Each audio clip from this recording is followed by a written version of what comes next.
Breaking news చూస్తున్నాము. ఈ మధ్య కాలంలో భార్యల చేతిలో హతమవుతున్న భర్తలకు సంబంధించిన వార్తలు ఎప్పటికప్పుడు వింటూనే ఉన్నాం. ఇవన్నీ అన్ని రాష్ట్రాల్లోనూ వినిపిస్తుంటే ఇప్పుడు వికారాబాద్ జిల్లాకు కూడా ఈ పరిస్థితి దాపురించిన పరిస్థితి కనిపిస్తోంది. వికారాబాద్ జిల్లాలోని కేసారం గ్రామ సమీపంలో ఓ విషాదకర ఘటన చోటు చేసుకుంది. భర్త వేధింపులు తాళలేక ఓ మహిళ తన భర్తను హత్య చేసిన ఘటన స్థానికంగా కలకలం రేపుతోంది.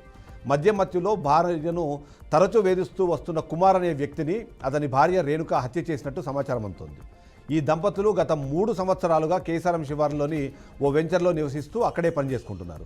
తరచూ గొడవలు జరిగే పరిస్థితుల్లో ఈ ఘటన రోజున కూడా మద్యం మత్తులో ఉన్న కుమారు కళ్ళల్లో కారం చల్లి ఛార్జింగ్ వైరు అలాగే చీర సాయంతో మెడకు బిగించి మరీ హత్య చేసినట్టుగా పోలీసుల ప్రాథమిక దర్యాప్తులో వెల్లడైంది.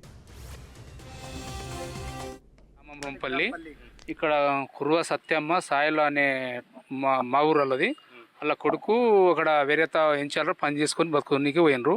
అక్కడ భార్య భర్తలు గొడవపడి ఏం చేసుకున్నారో అక్కడికి వెళ్ళి ఇన్ఫర్మేషన్ ఇక్కడ పోలీస్ స్టేషన్కి వచ్చింది. అక్కడ నుంచి మాకు వచ్చింది. వచ్చిన తర్వాత ఏమైనా పోయి చూసేవాళ్ళకు భార్య కారం పొడి పోసి కొట్టి అది వైరు ఛార్జింగ్ వైరు ఉంటుంది కదా, ఆ వైర్ వేసుకొని ఊరేసింది, సీరతో ఊరేసింది. ఒక 9 గంటలకు చనిపోయిండు అతను. ఏంటంటే 9:59 నిమిషాలు చనిపోయిండు. తర్వాత మధ్యాహ్నం 2 గంటల వరకు మాకు ఇన్ఫర్మేషన్ వచ్చింది. వాళ్ళకు వెనుక ముందు ఎవరు లేరు. తండ్రి వికలాంగుడు, తల్లి చేత కాదు, 2 మగ పిల్లలు ఉన్నారు. వాళ్ళకు ఏమైనా సాయం చేయాలి ఆయన ఓనరు అని మేము కూడా మనవి చేస్తున్నాము. ఏమించారు పేరు పెట్టలేడు. మామిడి చెట్లు తోట ఉన్నది, రూమ్ ఉన్నది, అవి ఉన్నాయి. ఒకటి మళ్ళీ ఏమన్నా అంటే మన గవర్నమెంట్ తరపు నుంచి కూడా వీళ్ళకి హాస్టల్ కానీ వీళ్ళకి ఏమైనా సాయం చేయాలని మేము మనవి చేస్తున్నాము. గ్రామం రొంపల్లి. మరో బ్రేకింగ్ న్యూస్ చూస్తున్నాము. అడ్వకేట్ వామన్రావు దంపతుల హత్య కేసులో కీలక పురోగతి కనిపిస్తోంది. సుప్రీంకోర్టు ఆదేశాల మేరకు సిబిఐ అధికారికంగా కేసు నమోదు చేసింది. ఐపీసీ సెక్షన్లు 120B, 341, 302 అలాగే 34 కింద ఎఫ్ఐఆర్ నమోదు చేశారు. 2021 ఫిబ్రవరి 17న రామగిరి పోలీస్ స్టేషన్లో నమోదైన కేసును ఆధారంగా తీసుకొని సిబిఐ ఇప్పుడు విచారణ చేపట్టింది. ఎఫ్ఐఆర్లో వసంతరావు, కుంటా శ్రీనివాసు కుమార్ల పేర్లు నమోదైనట్టుగా మనకు సమాచారం ఉంది.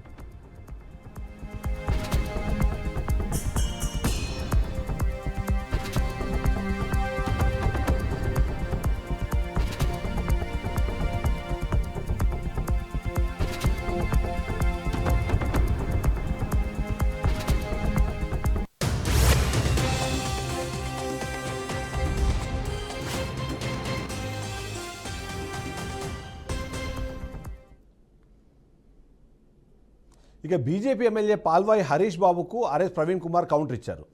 బీజేపీ ఎమ్మెల్యే హరీష్ బాబు సైకియాట్రిస్ట్ దగ్గరకి వెళ్లి చికిత్స చేయించుకోవాలని ఆర్ఎస్ ప్రవీణ్ కుమార్ అన్నారు. కాళేశ్వరం ఇంజనీర్ల అక్రమ ఆస్తులన్నీ కలిపి 25 కోట్ల రూపాయలు మాత్రమే అయితే ఒకటే ఇంజనీర్ ఇంట్లో 200 కోట్ల రూపాయలు దొరికాయని హరీష్ బాబు అబద్ధాలు చెప్తున్నారని విమర్శించారు.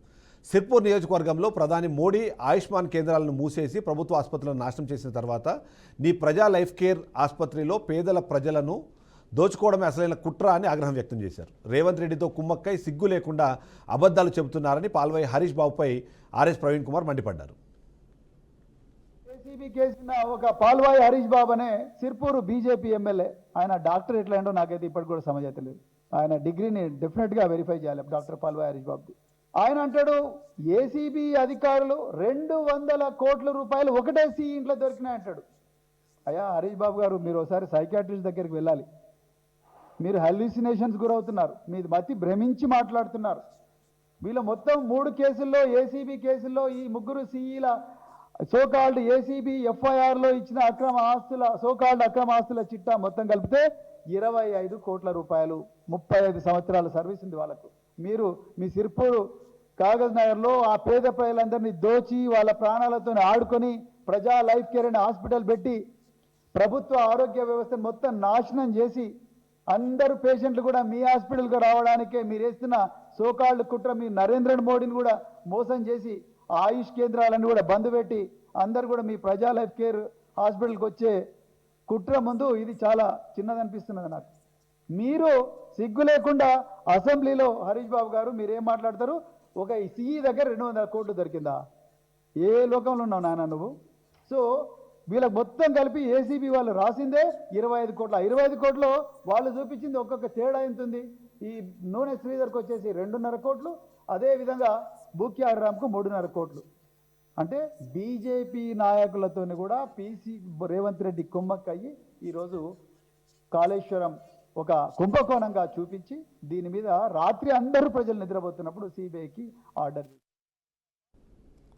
ఉపరాష్ట్రపతి ఎన్నికలు సమీపిస్తున్న వేళ సుదర్శన్ రెడ్డి కీలకమైన వ్యాఖ్యలు చేశారు. ఉపరాష్ట్రపతి ఎన్నికల్లో తాను ఇండియా కూడా అభ్యర్థిని కాదని ప్రతిపక్షాల అభ్యర్థిని చెప్పుకొచ్చారు.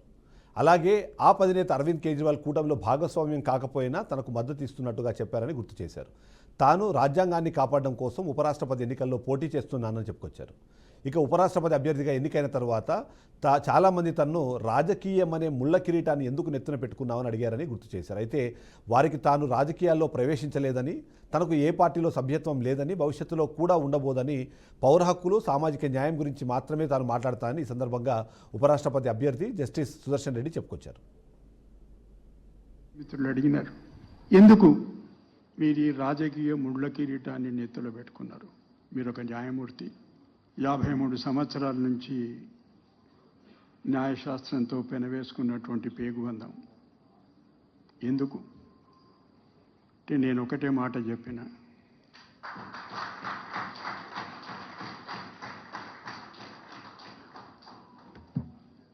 భారత సంవిధానంతో 53 ఏళ్లుగా నా ప్రయాణం కొనసాగుతుంది. ఇది అదే ప్రయాణంలో ఒక అంతర్భాగం మాత్రమే. ఎందుకంటే ఉపరాష్ట్రపతి పదవి రాజకీయపరమైనటువంటి పదవి కాదు. ఇప్పటి వరకు 1, 2, 3, 4, 5 సార్లు రాజ్యాంగం మీద ప్రమాణం చేయడం జరిగింది. రాజ్యాంగానికి నిబద్ధుడినై ఉంటాను, విధేయుడై ఉంటాను. రాష్ట్రపతి ఉపరాష్ట్రపతి దగ్గరికి వచ్చే వరకు సంవిధానం ఏం చెప్తుందంటే విధేయుడై ఉంటానే కాదు, సంరక్షిస్తాను. I'll defend and protect the Constitution of India as bylaw established. అందుకొరకు partly in English, partly Telugu, because some friends from కామారెడ్డిలోని పరంజ్యోతి భగవతి భగవాన్ ఆలయంలో ఓ అద్భుత ఘటన చోటు చేసుకుంది. అమ్మవారి విగ్రహం కంటి నుంచి నీరు వచ్చినట్టుగా భక్తులు చెబుతున్నారు. సోమవారం ఈ వింత ఘటన చోటు చేసుకోవడంతో ఆలయ పరిసరాలు భక్తజనంతో కిక్కిరిసిపోయాయి. అంతేకాక అప్పటి వరకు కామారెడ్డిలో కురుస్తున్న వర్షం ఒక్కసారిగా ఆగిపోయిందని, అమ్మవారు పట్టణాన్ని కాపాడారనే నమ్మకం వ్యక్తమవుతుంది. ఇది దేవి కృపగా భక్తులు భావిస్తున్నారు. ఇలాంటి ఘటనలు చాలా అరుదుగా జరుగుతాయని భక్తులు తెలిపారు.